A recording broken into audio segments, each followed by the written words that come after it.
Tonight, it is my pleasure to introduce our friend, Dr. Alan Berger.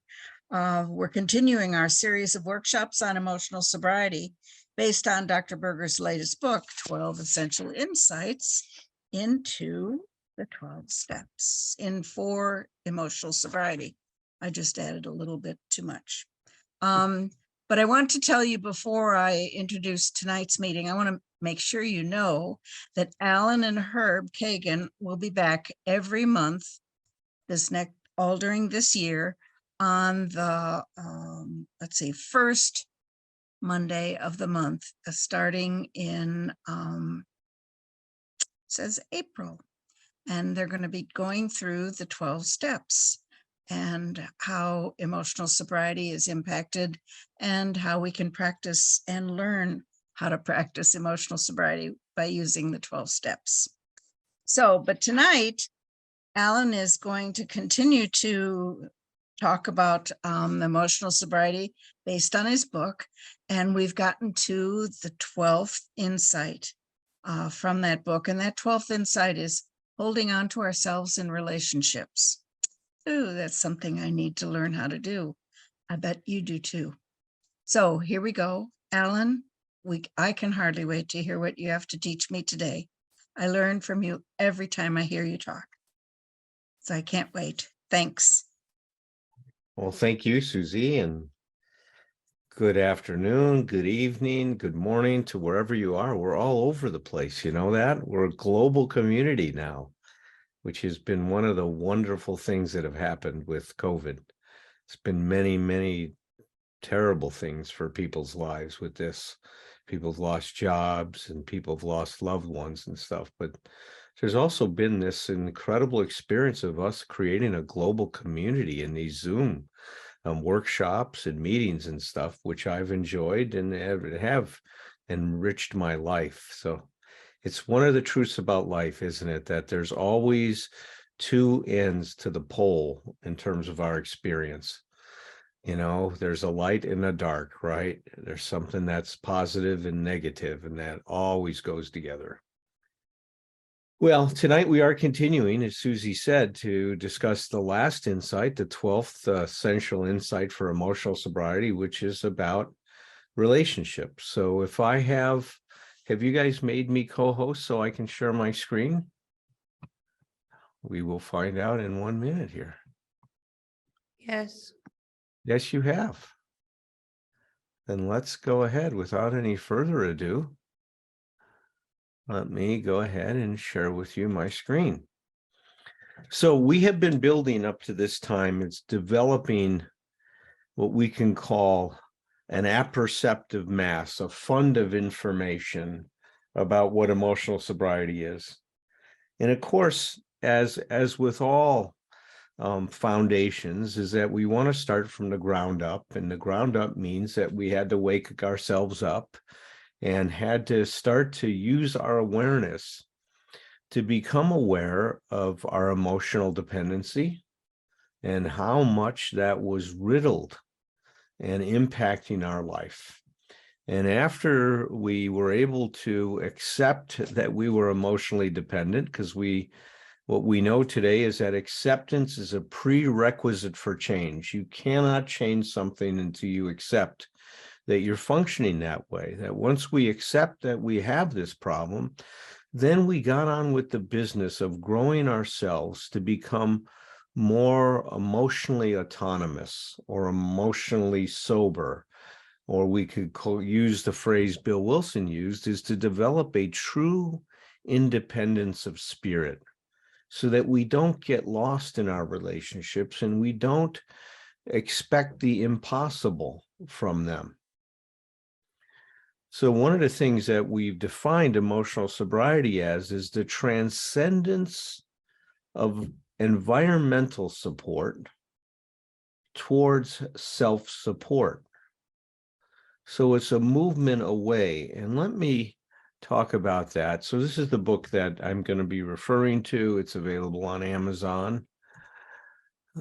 But we can think of emotional sobriety as a process that transforms a consciousness that makes it impossible to function well in a relationship into a consciousness that creates room enough for two people. You see, when we're emotionally dependent, then what we bring to our relationship is a whole set, some of which are conscious, most of which are unconscious, of rules about how that relationship is supposed to be. And the criterion that we use to judge the relationship is the relationship making me feel okay? Does it make me feel good? That's the basis for it, because after all, it's all about me, right? That's the this sense of personal importance is what we are all raised with in our society. Don Miguel Ruiz, in his book, The Four Agreements, calls it our domestication, makes us feel that we're so personally important. Well, I think it's a natural function in terms of us relating to children and having to now provide for them most of their needs. So that sends the message, it's all about you, doesn't it? And we start that from a very early age, and then the rest of our life is to kind of undo that programming that happened early on. And so what we want to do is, when we say we want room enough for two people, it means we need to get rid of those rules, those invisible rules that say it has to be on my terms, it has to be my way for this relationship to be okay. Another way we can think about that, emotional sobriety is a process that moves us beyond the I'm okay when you do what I want you to do mentality, attitude, into an I'm okay even if you don't do what I want you to do consciousness. This is an emotional freedom that is created by our emotional autonomy. And so you can see all the work that we've done up to this point now makes it possible for us to apply those principles in our relationships, which is why I made this the 12th essential insight, because you have to have done the other work to get to this point in time. So suddenly, I realized what the matter was. My basic flaw had always been dependence, almost absolute dependence on people or circumstances to supply me with prestige, security, and the like. Failing to get these things according to my perfectionist dreams and specifications, I had fought for them. And when defeat came, so did my depression.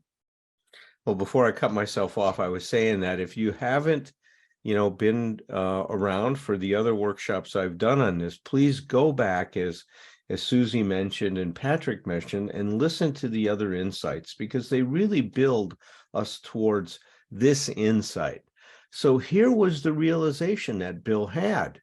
He realized when he was trying to understand what created his depression is that his basic flaw had been dependence. He called it almost absolute dependence. In another place in this letter, and that was a letter written in 56 and became a Grapevine article in 58, he talks about it as emotional dependency.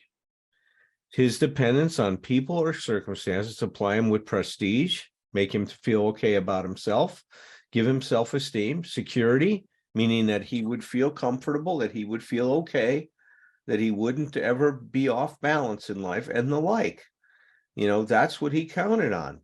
So his emotional center of gravity, he put in people and circumstances. And if things went the way that he wanted them to go or thought they should go, he was okay. When they didn't, and then he says, failing to get these things according to my perfectionist dreams and specifications.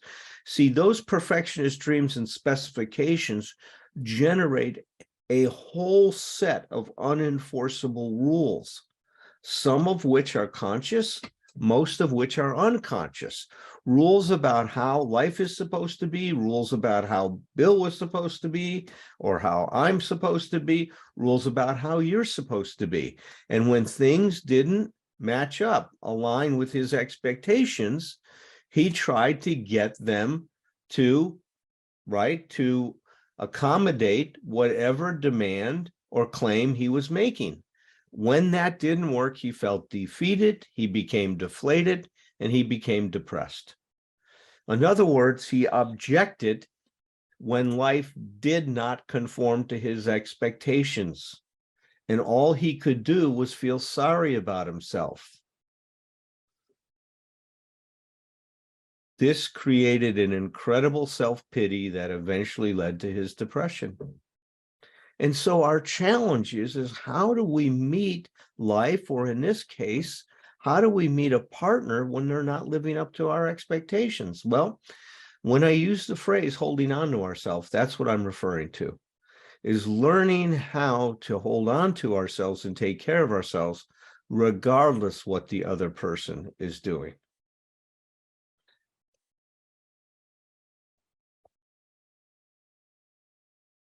There wasn't a chance of making the outgoing love of St. Francis a workable and joyous way of life until these fatal and almost absolute dependencies were cut away. Because I had over the years undergone a little spiritual development, the absolute quality of these frightful dependencies had never before been so starkly revealed. And they must be starkly revealed to you if you're going to do this work. That's why earlier on, we spent a lot of time in discerning and understanding the impact that emotional dependency has on your development and on your expectations about what's going to happen in life. And so this becomes an important thing because you cannot cut them away until you see that you have them. But he felt that they are fatal, and they are. They will destroy even a good relationship. They will make a bad relationship a lot worse. So they're very, very problematic. I believe a lot of homicides that occur in relationships are because of emotional dependency. A person feels that if they're being left by someone, that they can't live without that person and they have to kill them and themselves in order, because there's no sense in going on with life. When he calls these things fatal, they really are. They're that bad. They result in a lot of homicides and a lot of suicides.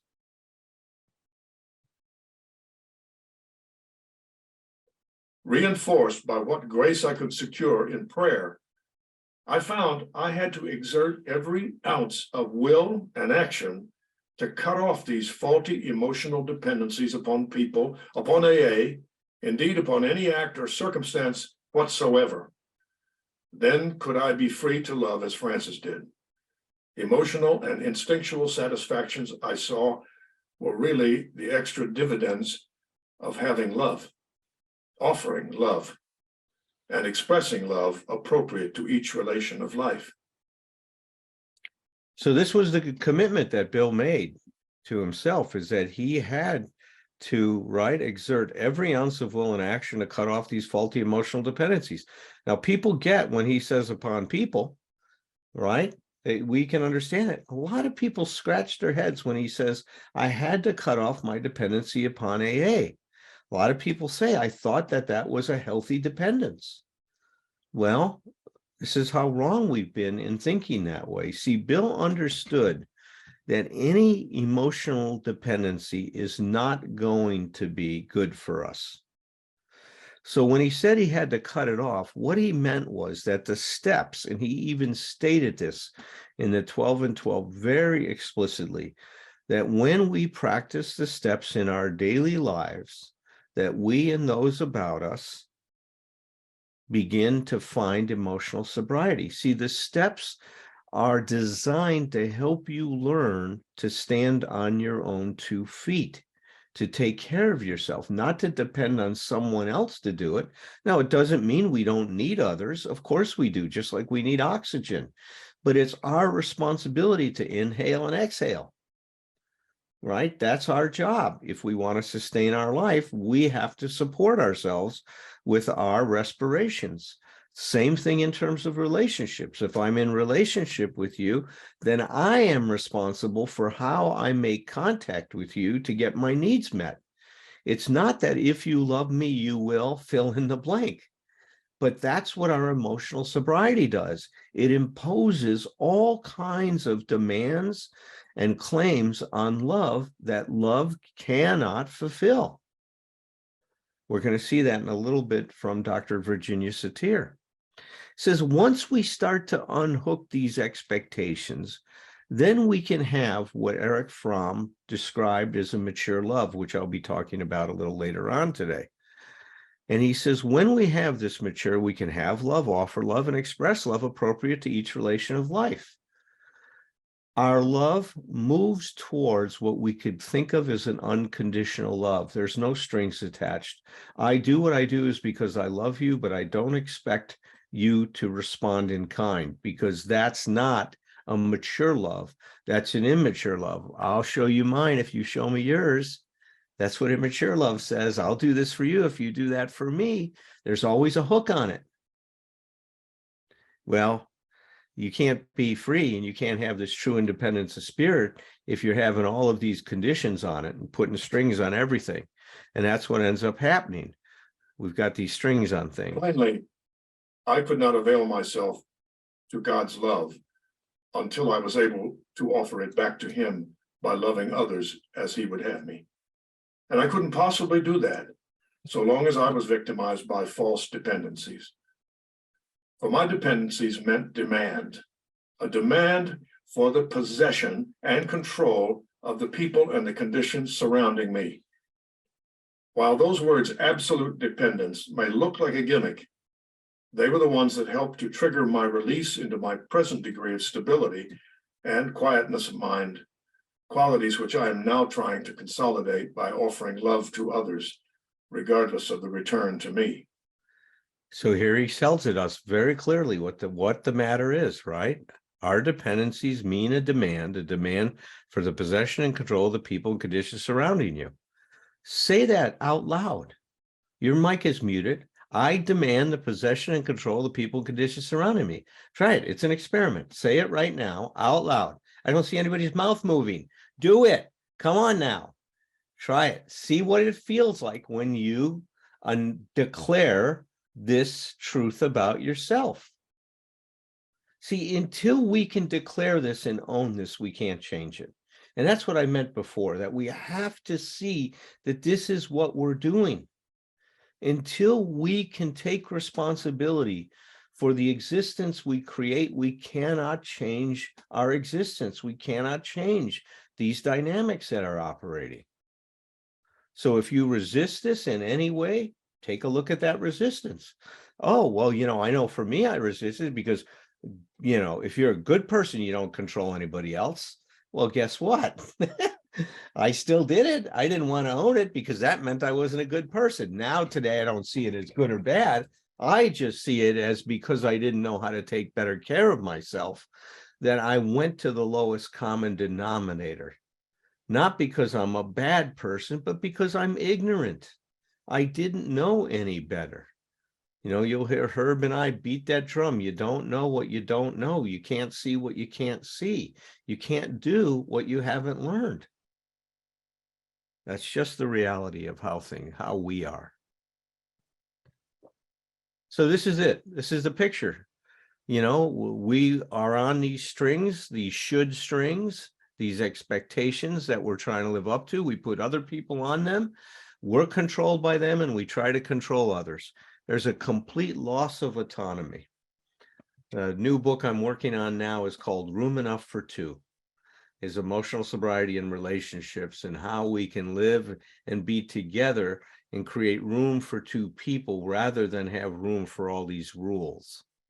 So what happens here with our emotional dependency is that the greater the emotional interdependencies, people today call it codependency, but we were talking about this well before the label of codependency, became popular. We call it emotional interdependencies. The greater those are in a relationship, the greater the emotional reactivity. Meaning, if my well-being depends on how you are and how you're functioning or what we are doing as a couple, then I'm going to be placing all kinds of rules and demands on how you behave so that I don't get upset. It's going to be all about me, and you're going to be making it all about you. And guess what? That's the issue. Now the relationship turns into a power struggle. Who's going to get their way? And unfortunately, people get really ugly when it comes to this stuff. That's where this domestic violence comes from and all other kinds of stuff. You better do it my way or else, is the bottom line that some people have in this. Of course, I haven't offered you a really new idea, only a gimmick that has started to unhook several of my own hexes at depth. Nowadays, my brain no longer races compulsively in either elation, grandiosity, or depression. I've been given a quiet place in bright sunshine.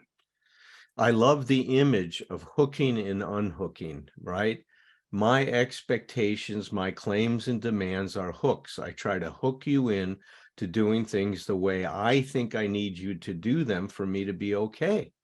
Emotional sobriety is simply stated as unhooking people, unhooking ourselves, unhooking life and circumstances, reality from our expectations, so that we can start to grow up and learn to deal with reality and other people as they are, not as we wish them to be. Now, emotional sobriety can be thought of as part of stage 2 recovery. I think stage 2 recovery is dependent on emotional sobriety. Ernie Larson is the gentleman who talked about these concepts of stage 1 and stage 2 recovery, although Bill also thought about recovery in stages. But here's what Ernie said about stage 2 recovery, is that dealing with the mountain of living is what stage 2 recovery is all about. And that's what we're really looking at here with emotional sobriety. All of the 12 essential insights that I talk about is how to better cope with life as it is.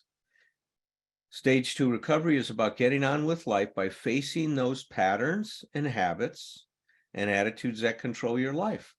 Our emotional dependency, how it impacts our life.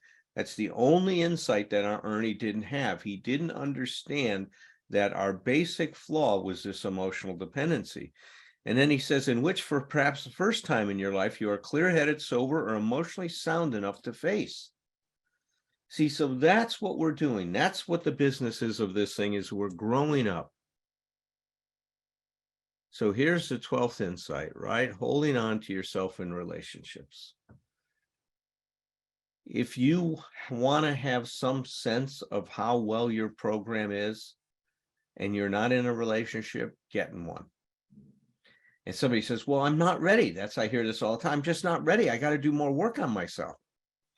The truth is you could work on yourself all day long. And there is nothing like on-the-job training with learning how to hold on to yourself in a relationship, because even people that have an incredible program when they're by themselves, all of a sudden, when they're in a relationship, all of these other issues get activated that we have to look at. And that's why you'll hear me say, trouble in a relationship doesn't mean something's wrong. It's exactly what a relationship is designed to do. God had a plan here. He says, I'm going to send down an angel in your life that's going to drive you crazy. And if you don't blame them, if you don't point the finger at them and point out how they need to change, then you're going to be able to look at yourself and see how you need to grow up and what you need to do to change in your life so that you can become the person that you can be. That's what this whole thing is about, holding on to yourself in relationship. This is Dr. Michael Vincent Miller. He wrote a great book called Intimate Terrorism, The Crisis of Love in the Age of Delusion. He likens to this power struggle that goes on as an act of terrorism in relationships, because we really try to get the other person to do what we do, and we really escalate the whole thing and shame them and try to make them feel bad, hold them hostage and all that other stuff. But he says we have lost our innocence about love and marriage. They no longer go together like a horse and carriage. Love and marriage go together like a horse and carriage. He goes, it's like some darker force. Some darker force. Doesn't that sound ominous? Some darker force has intervened. What is that darker force? Our emotional dependency. That's the darker force he's talking about here. Has intervened, causing the horse to bolt and run headlong into the woods. Well, that's right. Relationships are an incredible challenge, and none of us really have a good idea how to cope with them. So what has caused our disillusion with the ideal of romantic love? Well, I think that dependency is fused with love in our culture. That's the problem. We fuse dependency with love, and that creates many unenforceable rules. That's the heart of the issue. That's the basic problem. This is what Dr. Nathaniel Branden says about it. He says, romantic love is for grown-ups. Well, really? Well, can you point one out to me? I haven't met many in my life, and I'm 71 now, and I'm still growing up. He said it's not for children in the literal sense, and also in the psychological sense, not for those who, regardless of age, still experience themselves as children. You see, what we're going to discover as we go through this talk today is that our consciousness got arrested very early on in our life, and we never differentiated ourselves and developed a higher consciousness or a more differentiated consciousness. That consciousness, that undifferentiated consciousness, is an I'm okay if consciousness. I'm okay if things go my way. As we grow and develop through life and through frustration, through pain, through suffering, and if we digest those experiences in a therapeutic way, then we start to realize that nobody is here on earth to live up to our expectations, and nor are we here to live up to anybody else's. That's the big lesson that we learn as we start to grow ourselves along these lines. Virginia Satir so aptly describes one of these unconscious expectations when we're undifferentiated. If you are not eternally showing me that you live for me, then I feel like I am a nothing. Do you see how much interdependency is there? How much emotional dependency is there? If that person is not living for you, then you're a nothing. You don't exist. You don't have an I that is separate from the we. I'll say that again. You don't have a self-concept that is separate from the concept, the we and the us consciousness that develops in a relationship.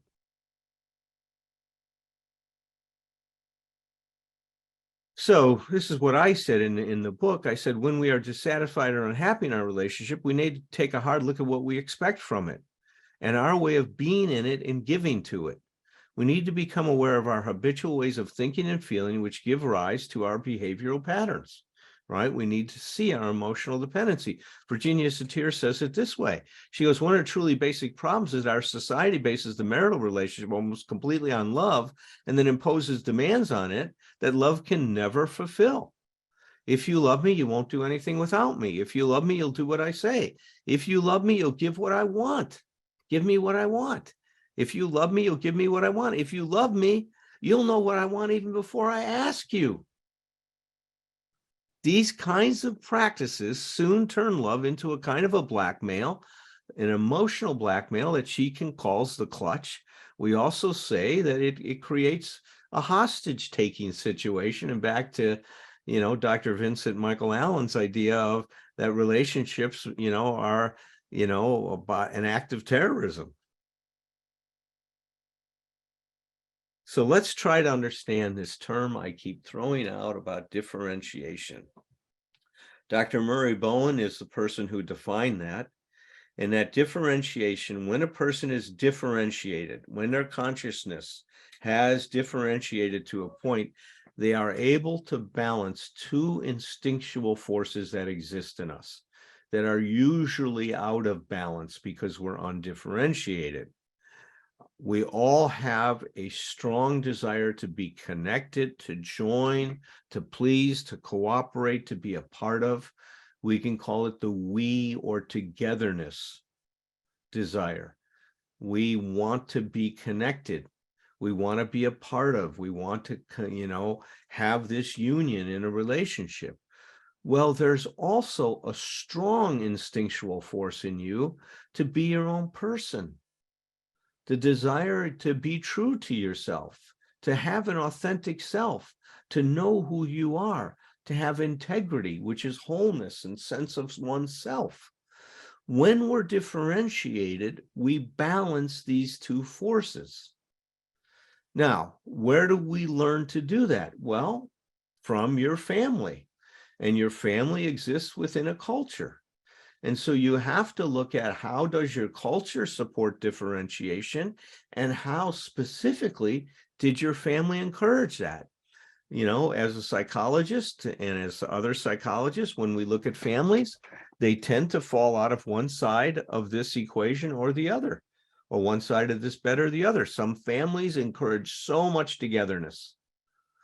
You know, they pull everybody in. We must think the same. We must believe the same. We must all be together. We can't go do anything separate. If you go on vacation, you notice this is happening when say, what are we going to do today? And now everybody's expected to do the same thing. It's like there's this one mass ego, and there's no individuality at all. These are centripetal families. They pull everyone in. Now, there's also families that go the other way. They have no togetherness, and they're all individuals. They can't even imagine going out with each other. They all go do their own thing. They're centrifugal families. Everybody's thrown out into the world, and everybody's doing their own thing.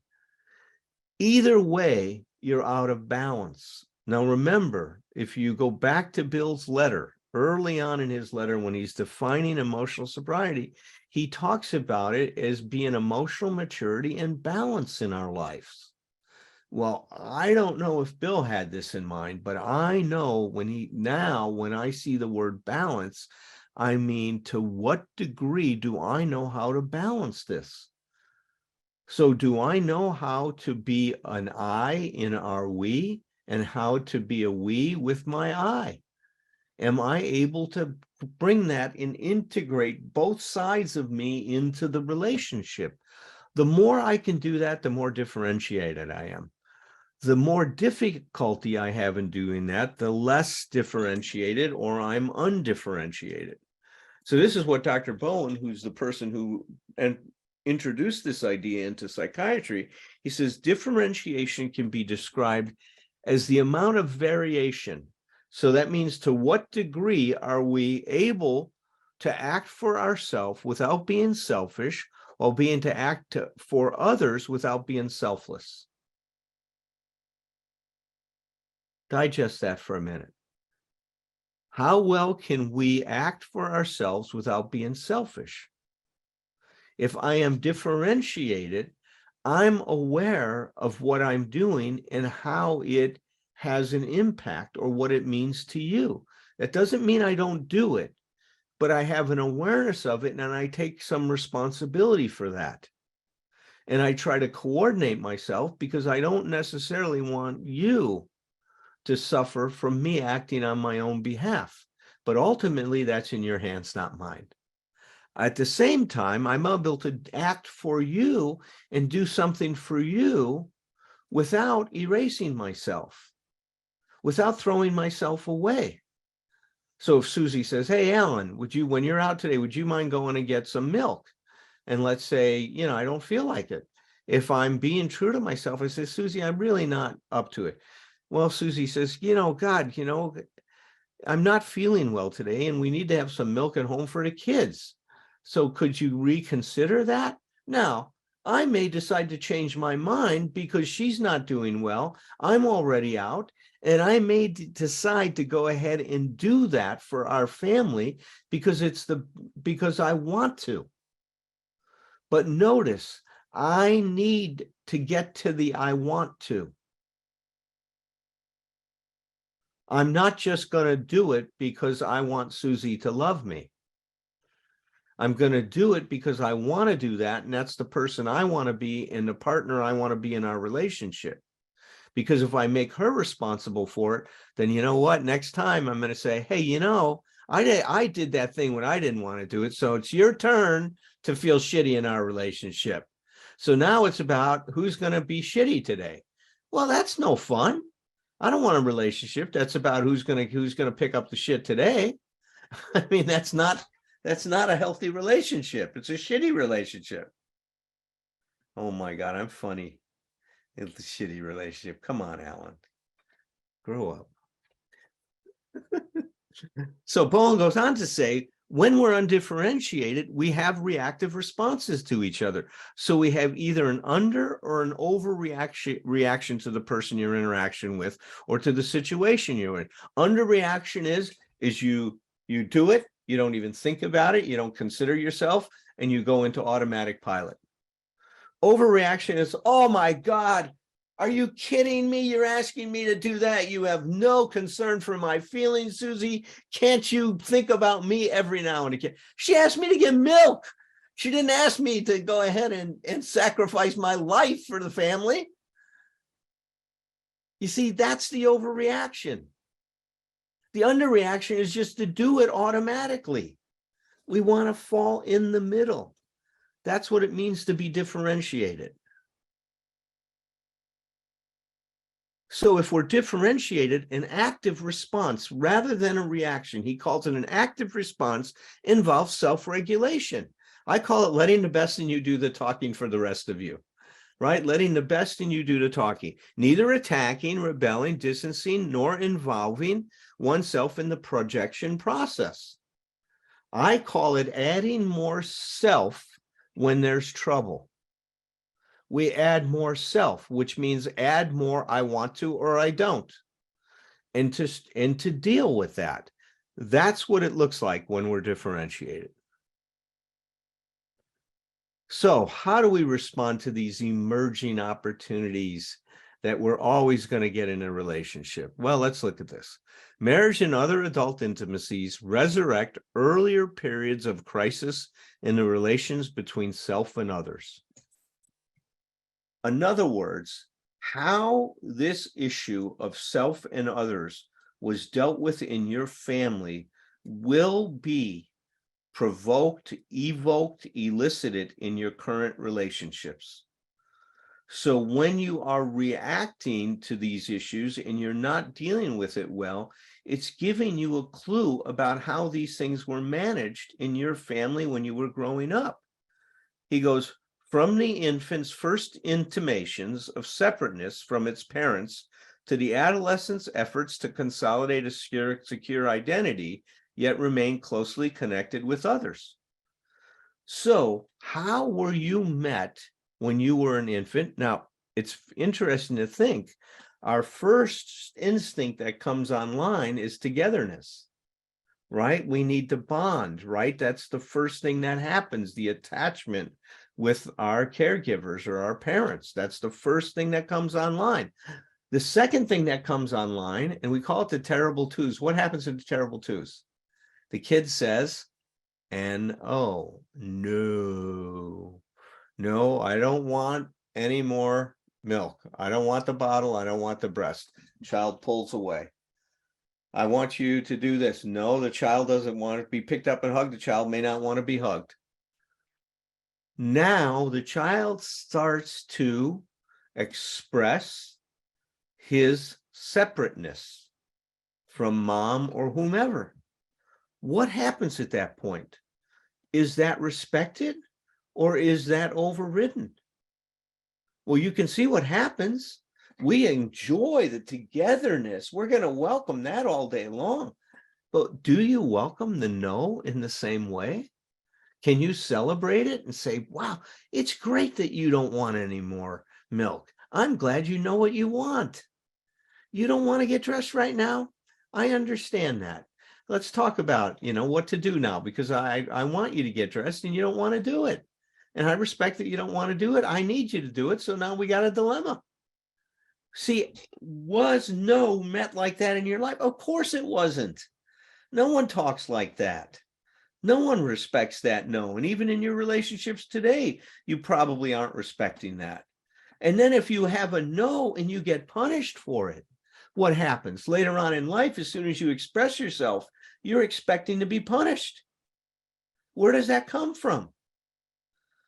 I have a client that I've worked with for a number of years, and he was abused when he was a kid.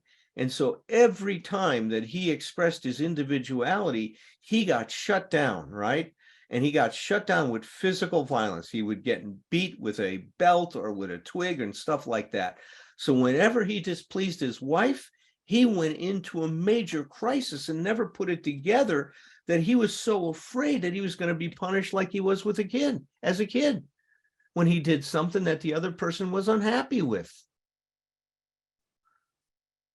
Well, so this is the emerging opportunity that happens in every relationship, is that these issues in our life are going to be provoked and surfaced.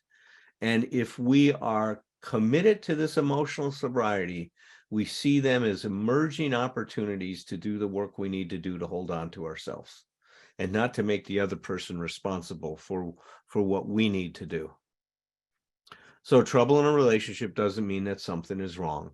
As you've heard me say many, many times, it's exactly what relationships are designed to do, is to create trouble, also to create for you to enjoy. But we're going to focus on the trouble part at this point and say, so trouble in a relationship means something is right. Relationships grow people. They're people growers. And just like AA, NA, FA, all the 12-step programs grow people, so do relationships. So now I've been talking about how do we achieve emotional autonomy, right? Because that's what the opposite is of emotional reactivity and the, excuse me, and the emotional fusion that takes place when we're undifferentiated. So let's now explore this whole area of autonomy, and I'm going to rely heavily on Dr. Brandon's work as we do this. So this is what he says: autonomous individuals understand. So they not only understand, but they accept that this as the basis for a relationship, that other individuals do not exist merely to satisfy their needs. Now you see how opposite that is from wanting to demand the possession and control of the people and conditions surrounding me. Is that autonomous individuals, we could say well-differentiated, emotionally mature individuals, people with emotional sobriety, understand and accept that other individuals do not merely exist to satisfy their needs. They have accepted the fact that no matter how much love and caring exists between persons, we are each of us, in the ultimate sense, responsible for ourselves.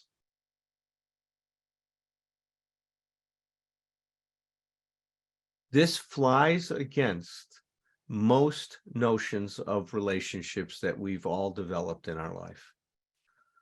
I'm sure if you're listening to yourself, a part of you is saying, well, but how about this situation? How about that one? I mean, shouldn't they do it? I mean, listen to when the shoulds come up. That's a clue to where you're undifferentiated. He goes on to say, autonomous individuals have grown beyond the point that they need to prove to anyone that they are a good boy or a good girl. Just as they have outgrown the need for their spouse or romantic partner also to be their mother or their father. Now, sometimes this happens in every relationship, but it's not a habitual thing. They've grown beyond the need. Can you imagine if you didn't need to prove to someone you were a good person or not a bad person, how less defensive you would be if somebody told you something that they didn't like about what you did? My goodness, we might be able to listen to each other without getting defensive. We might be able to hear that what the other person is saying is more about them than about us. But you see, if we're not differentiated, we're going to take what they're saying about us personally. And then we have to prove that, oh, I'm not that terrible person that you think I am. Because if you think that way, you're not going to love me. And back again, now we're back to that thing. I need you to love me for me to be okay. Really? That's the condition? Your okay is depending on that person loving you? Wow, that's, to me, that's making that person way too important. Says the autonomous person is ready for romantic love because they have grown up, because they do not experience themselves as waifs. right? Lost kids that someone need to be rescued, who need to be saved or rescued. They do not require anyone's permission to be who they are, and their egos are not continually on the line.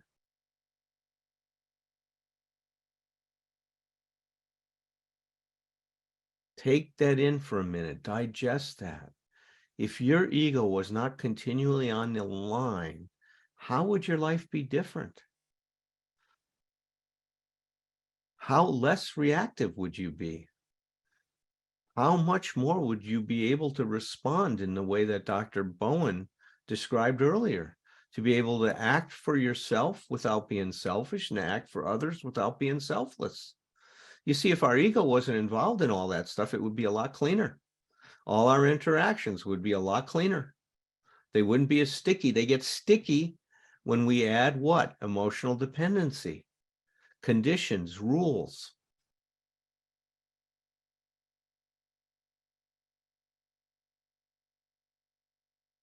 An autonomous individual is one who does not experience his or her self-esteem continually in question or in jeopardy in the relationship.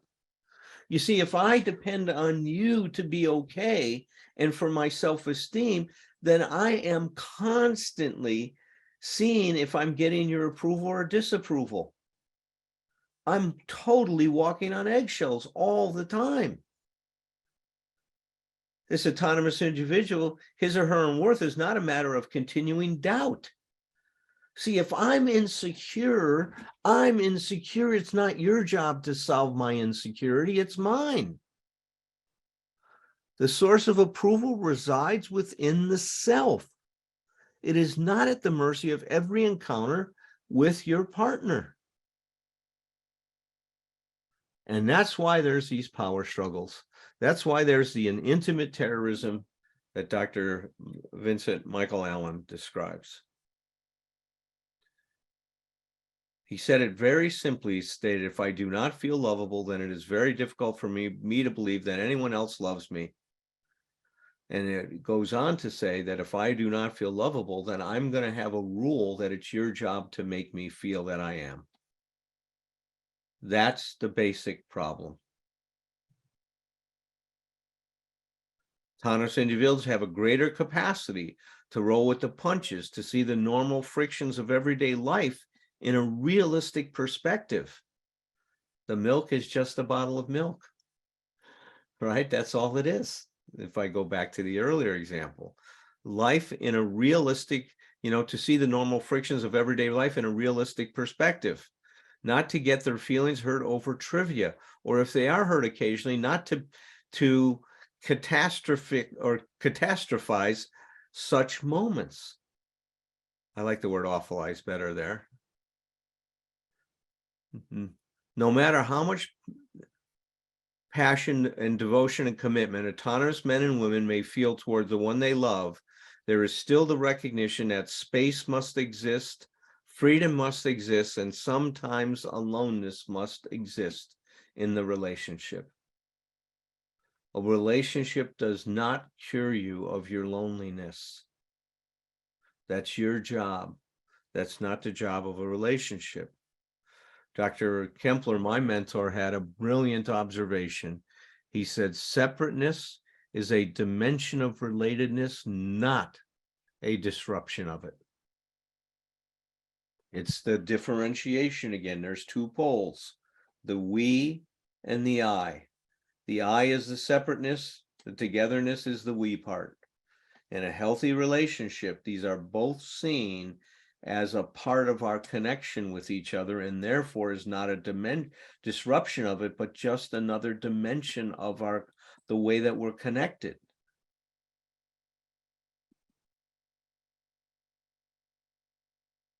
Well, this is Byron Katie. I love her book, I Need Your Love. Is That True? It's outstanding. She said it only takes one clear person to have a good relationship. Once I get clear about these things, and that's what Bill said, he says, if we practice these principles in our daily affairs, that we and those about us begin to find emotional sobriety. Because see, as I start to operate from a higher level of consciousness, from this consciousness that's differentiated, we're not able to do the old dance that we did that was so based on our undifferentiated dance moves. So as soon as I change what I'm doing, the dance I'm doing with you is going to change.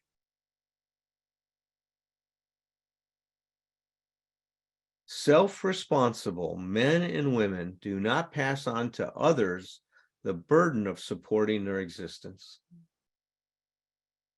This is the heart of emotional sobriety. To be self-responsible. Once again, remember what I said. Emotional sobriety is transcending, moving beyond environmental support, passing on the burden of supporting our existence to our environment and who's ever in it, whether it's people or circumstances, to self-support, to being self-responsible.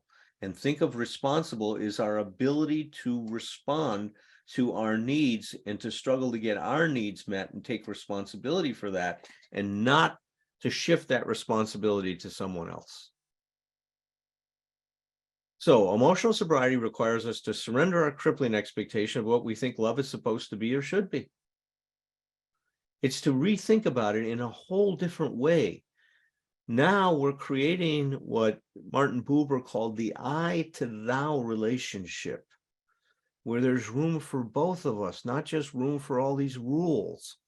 So let's understand mature love. Well, Erich Fromm differentiated between two states of love.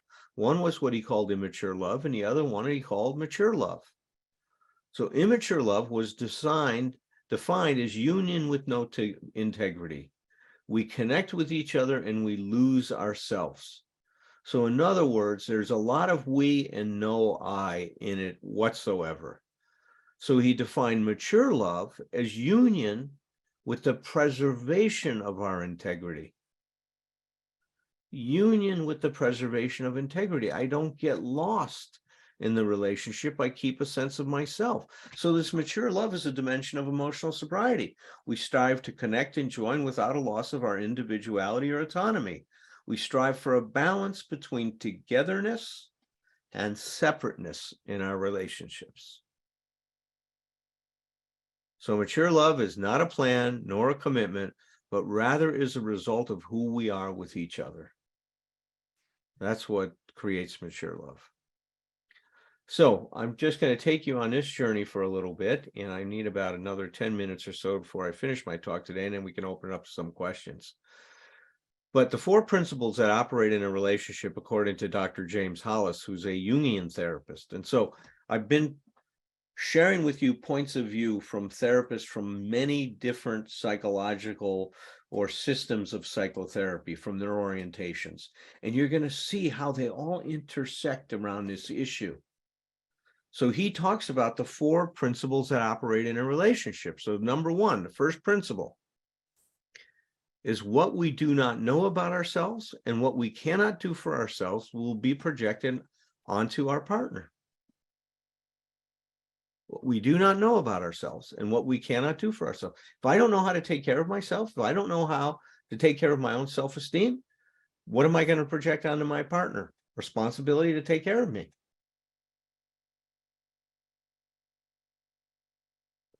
Principle number 2. Gotta wait for it, it's coming. We project our childhood wounds, our infantile longings, and our individuation imperative. Think of that as our need to become what we can be, to become more differentiated. That's the individuation imperative onto our partner. We project, meaning we make our partner responsible to heal our childhood wounds, to reverse the pain of our past, to satisfy all the needs that we didn't have satisfied as children, and to now take responsibility to make us whole. We project that onto our partner. This is if we're emotionally immature, if we're emotionally dependent, if we're undifferentiated, we're doing all these things. So we project onto our partner the responsibility to fill our holes, to do for us what we aren't able to do for ourselves. The third principle.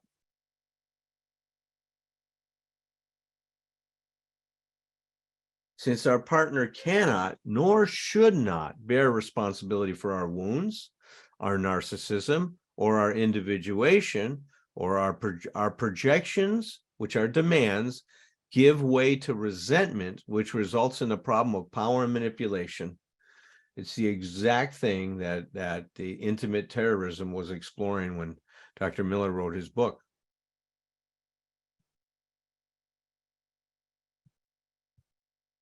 And finally,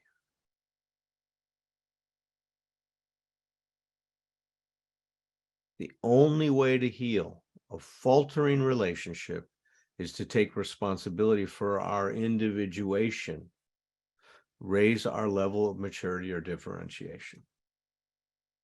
To focus on what we're doing or not doing, not on what our partner is doing or not doing. And unfortunately, for most people, their first reaction is to blame their partner for who they're not. And that's, you know, the idea is we'd have a great relationship if it wasn't for you, which sounds so absurd when I say it. So I've talked about all the unhealthy rules. Is there anything right now? You're all probably sitting out there, God, I'm depressed, you know, hell with relationships. I'm going to become a monk. I'm moving up to the mountain. Yeah, Susie's going, yeah, what, Berger, you've really got me now. Forget it. I'm not going to ever do this again. There is a solution. Thank goodness there is. And let's talk about some of the healthy rules. So, healthy rules. Learn from your mistakes. Don't run and hide from them. And if you look at our childhood learning to walk, we made many mistakes. How many mistakes did you make when you were learning to walk? As many as you needed to. You did not have any rules about how you were supposed to learn. You did not have any shoulds on your behavior, none of that stuff. You were able to process your experience, integrate what you learned from it, and now move towards becoming able to walk. We call it, you were making a series of successive approximations. And you're going to do that until you master the issue that you're struggling with. Emotional sobriety is a practice. It's not something that we all of a sudden get and we keep all the time, just like your sobriety is, just like your recovery is. It's something we've got to renew on a daily basis. Well, that's what this is too. And if we condemn ourselves for our mistakes, we're never going to learn from them. If we put ourselves down, if we shame ourselves, that's why this whole thing of emotional dependency being wrong, no, it's just where we all started in life from. It's just part of growing up, and then we never took the next step. It's like we got the crawling part down, but we didn't get the standing up next to a coffee table and pulling ourselves up and letting go and walking. We've got to let go of that support, that coffee table, and now trust that God has given you the ability to grow yourself along these lines.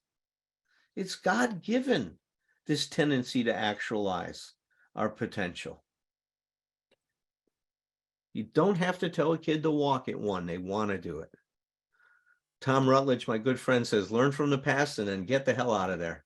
Go back, look at your family. What were their rules? Understand how that impacted your life. And now then chew that up and digest it and say, does that rule fit me today? Is that do I think that that's right, the way I want to live or not? So you get to now claim your experience. Virginia Sear says, if your rules say whatever feeling you have is human and therefore acceptable, the self can grow. That's the bottom line. If whatever you're feeling is human and therefore acceptable, the self can grow. That's called radical self-acceptance. If I give that to myself, and if I can give it to myself, guess what? I can also give it to you. If I can enjoy the full expression of myself and have encouraged myself to do it, then I can give you that same thing. I cannot give that to you unless I have it. Stop making what other people think about you more important than what you know to be true about yourself. You don't have to prove that you're a good person. People can have whatever opinions they want to have of you. Our job is to not take it personally. So claim your experience. Don't let your experience claim you. That's one of the things that we're learning in terms of holding on to ourselves. Accept yourself instead of demanding that other people accept you as you are. When you accept yourself as you are, it's not going to matter what other people say or do and whether they accept you or not. You may be disappointed in it, but that's different. If you try to obtain a sense of security and safety by regulating and controlling other people, the world's never going to be a safe place for you. That's your job to create that, not for someone else to create it for you. Support yourself instead of expecting other people to support you. Stop pressuring other people to change to make you feel better. Instead, pressure yourself to change and become more grounded, more mature, more differentiated. Focus on soothing yourself rather than controlling the behavior of others or trying to get them to soothe you. Give up being rescued or saved. Help yourself, save yourself. I'm going to this academy and doing some mitt work, some boxing mitt work right now to increase my conditioning. And he's got a great sign he's got up. It says, help yourself. Well, if that's at a coffee bar, it means help yourself to the condiments. But it's just like the sign that Dr. Nathaniel Brannon has that says no one is coming. Help yourself. That's a good thing. Stop turning others into your parent needing their validation, approval, or permission. Extract from your trouble the unresolved issues in your life and get to work on resolving them. Emotional sobriety, growing up, becoming differentiate takes a lot of work. That's why this never became the spearhead of the next major development in the program. Everybody was looking for an easier, softer way. There isn't one. It's going to take some snot coming down your nose, some tears, some yelling, screaming, all those things to grow yourself up. Respect everyone's need to follow their own truth or their own paths. No one's here to live up to our expectations, just like we're not here to live up to theirs.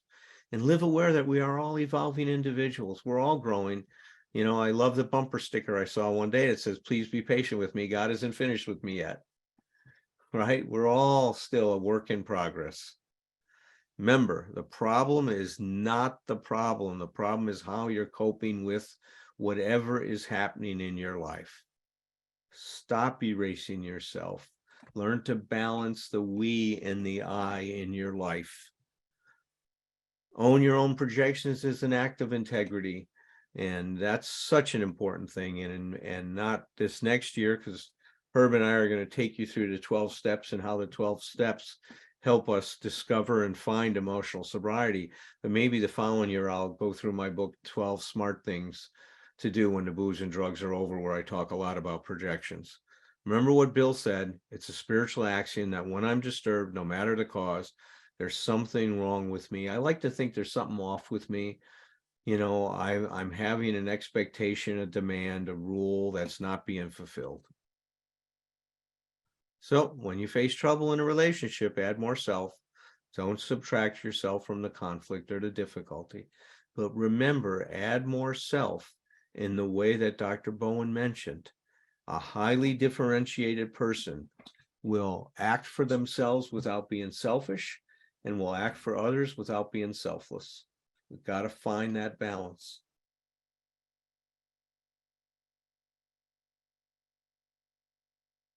This is Dr. Jerry Greenwald, and he said, one of the hallmarks of creative intimacy is the absence of shoulds or must or other demands on ourselves or others. That's how we establish the I to thou relationship where there's room for two people. Every Thursday night, there's a emotional sobriety study area. It's a very nominal fee to cover the administrative cost of this program. Once a month, you get to meet with me, Herb Kagan, Tom Potash, and then with Kristen, the administrator of the program, and to explore different topics on emotional sobriety. If you want more information, I'm sure Susie'd be willing to share with you. She's a member of that group. I think it's a great resource for people in recovery. Here's my contact information. I will be coming to Ireland and doing a 2-day workshop, a part 1 and part 2 on emotional sobriety. It looks like it'll be the first weekend in June now. The French Open tickets I have are going to be the end of May, and so I'm going to be over in Dublin the first weekend in June. If you write to me, I can get you to John O'Connor, who's doing the coordination of this, and then he'll send you more information.